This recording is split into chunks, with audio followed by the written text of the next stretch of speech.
So I get a call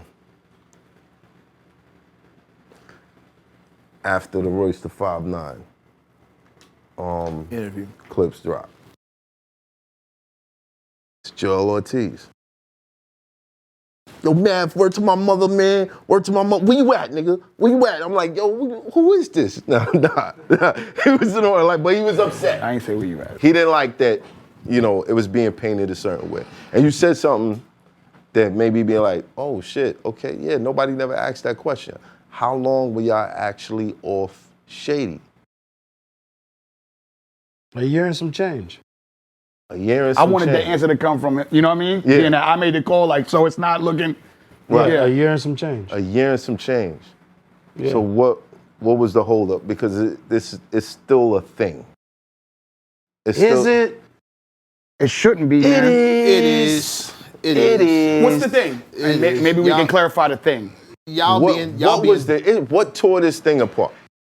A lot of shit. Ooh, yeah. There's levels to that answer. It was torn apart before the public knew it, really. Was it? I mean, Absolutely. It was. I mean, No, it talking, was. yeah, it absolutely was. It was definitely. A lot of things happened before the public knew it. Yeah, like shit. If you listen ton to of the shit, bro. album, you can hear what happened, with all the things that were happening. We didn't go into every detail because some shit don't belong out there like that. But it was torn apart before people really knew about it. You know what I'm saying? And we were trying, I know I was trying like a motherfucker to patch everything back together. You know what I mean? And I stopped because it started looking like I needed Slaughterhouse to people. You know what I mean? I disagree with that perception. Well, but that it existed. But I understand how you could feel that way. No, people were like, yo, you're trying to put together the group because y'all need it more than they need it. No, I don't need Slaughterhouse. I was doing my thing way before I even jumped into Slaughterhouse. I never looked at it that I way, met this man on the cover of XXL, the first freshman cover. That's where I met him at. Yep. We weren't in Slaughterhouse, but we was on the cover of the biggest magazine in the fucking world, hip-hop magazine in the world at the time. Well, one of them, yeah. Yeah, no, at that time, it was bigger than the Source. It was one of the biggest at that time. Yeah. You know what I mean? Let's just keep it real. Yeah. You feel me? Yeah, let's just keep it real, son. It was one of them. It was one of them. Okay, it was one of them, and we were there. Yeah, we were there. No, without facts. Slaughterhouse. And we belonged. You, Lupe, and that was my second time being on the cover of XXL. My second time. The other time with Suge and... So it's like, yo, I had a career before this, and I'll have a career after this, but it's getting painted like this is all we have, and we're trying desperately to put this together. Wouldn't that be the reasons to ignore those voices? Because you know better? Because you know that there's no weight in people saying that shit? There's no weight in that. Well, not everybody is... and you got receipts. I got hella receipts, That but I'm shit saying... don't hold no water. But not everybody knows my discography. Not everybody knows... You know what I mean? Mm-hmm. When Royce sit here and he speaks, or when Joe sit in his couch and he speaks, some of those people listening to what they're saying hold what they're saying, you know, to be truths, and some of those people don't know. Well, let's dispel the mistruths. Yeah, I mean, that was one of them. Like, yo, I didn't try to put the shit together. I was trying to do it for the culture. I felt like if we did 2 or 3 more albums, we'd be in a different conversation in the history books. That's a fact. That's how I felt. I agree. You know what I'm saying? And I was trying to get to that end goal. Mm-hmm. But, you know, it didn't work out like that. There was $1 million on the table. More than $1 million. More than $1 million. Yeah. That was kind of my call to bluff. We've been sitting around for a year and a half off of Shady. I never wanted to leave Shady. I never wanted to leave Shady. There's a sacrifice there. Like we all you know, Joe didn't want to be on Shady anymore. Right. So all right, cool. All right, we out, right?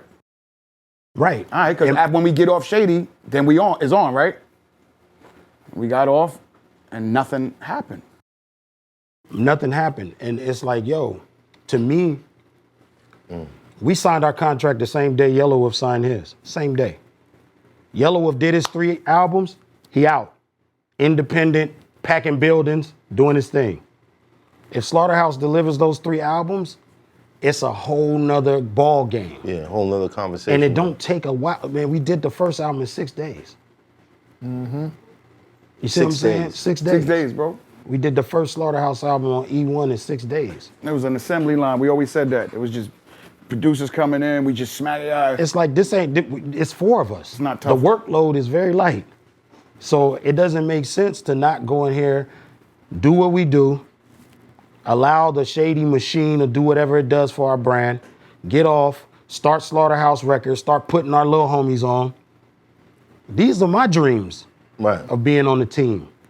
You know what I'm saying? And once I woke up and realized that that wasn't going to happen 10 years after we dropped our last official album, after 10 years, the fuck are we doing here? Yeah. So you call the bluff. Call the bluff. Here goes the deal.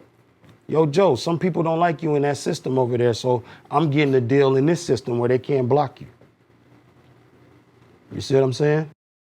He said that the details was never presented to him. Well, he never called me. He would never get on the phone with me. He didn't have enough respect to pick up the phone. You don't see how you don't get that, y'all ain't get that energy of how they view motherfuckers? Like, you know what I'm saying? You sharp. You know what I'm saying? You see where the respect level was at. You know what I'm saying? It's like no, because I don't really. Okay, so there might be energy, though. disrespects that I didn't notice. No, just energies though. Right. Conversations, like things that said that might make it seem like, well, we're up here and they're over there, right? Mm-hmm. You know what I'm saying? I didn't. It was a lot of condescending There was a lot shit. of that though. But here's Comments, the thing, man. though. But Here's the thing. I would see stuff like that maybe from the same people who would think that he didn't have a resume or he needed Slaughterhouse. Like, these are the voices you're not supposed to listen to. We're talking about within the group. Yeah. Within the group. Yeah. I never. When Joe said he was bigger than that. Yes. Yeah. He meant that he was bigger than trying to tear y'all down for any type of Clout or fame. And But put it this way, if us 4 right here started a group together and we was in the trenches together, I come with a deal put it on the table, and Royce is calling me for Joe. Well, here's Joe's concerns. Okay, cool. Tell Joe to call me, and we'll figure it out.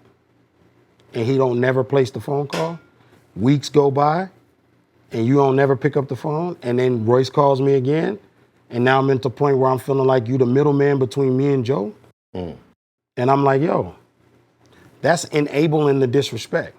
You just tell Joe, I'm not calling Crook. You call him. And then after we put out the album, we found out the reason he wouldn't pick up the phone. Crook's always coming around with deals. I ain't talking to Crook. That's disrespect. That's what he said out his own mouth. That's disrespectful. I'm not calling your manager. I didn't start the group with your manager. I'm calling you. You got a problem with it? What is the problem? Let's talk about it. But if you're not gonna pick up the phone, then you don't respect me. You don't respect me because I'm not gonna leave nobody hanging like that. Anybody I respect, I'm never gonna leave them hanging like that. Especially if I'm publicly saying, yo, this is a brotherhood. What kind of brotherhood is that? It's just facts, bro. yeah, that nasty ass narrative about a bag, that was nasty, bro. They know that. They know that because they was next to us for too long to know everybody got money. Really? That was where y'all went? We did it for a bag? Why would we do that? Yeah, and it was like, it's just certain little things, man. And, you know, we just gonna speak freely on this topic, and then, you know, we gonna dead this shit. Because really, we made that album to close the chapter. You know what I mean? And move forward. But there was things said, you know. I think on this show is when, you know, Royce said we made the most money in our lives standing next to Joe. And how can you make the most money in your life splitting it 4 ways? What do you think about me if you think that that was the most money that I ever made? Not to say that money How much is something, was it? but you thought that was the most money that I ever made? Then much how are was you it? viewing me? It wasn't much. We were splitting money. we were getting jerked by a lot of deals that we were in. You know what I'm saying? Prior to Yeah, like any, merch deal wasn't much money. By the way, I brought a merch deal to the table that was worth triple. They passed on it. So it became a pattern. Yeah. Like, oh, you don't respect me when I bring something to the table. That's what it is. You see what I'm saying? What of this mysterious involvement? Well, not mysterious, but Tony. Tony is a great businessman. And I'm glad you brought up Tony because I want to give Tony all the flowers. He's a great businessman. He's one of the hottest execs in music right now. If I ran off a list of the people that he's working with, it's everybody on the Billboard charts. He is a great businessman. You see what I'm saying?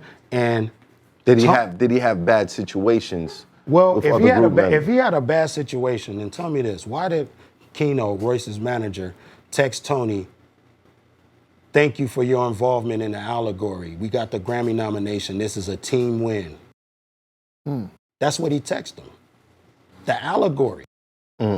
So it seems kind of wild to me when I see somebody saying, yo, this, Tony that. And it's like, yo, y'all just thanked him for his participation. It's Hoffa, trapper turned smack rapper. Only smack rapper that you know is smack rappers. Got bars, I can hang with the backpackers. Trap star, I don't hang with the backpackers. I'm in the hood with the work you heard. Making fiends leave earth you heard. Got your baby mama thirst you heard. Feel the flow, nigga, throw it in reverse. This the wave you need to surf you heard.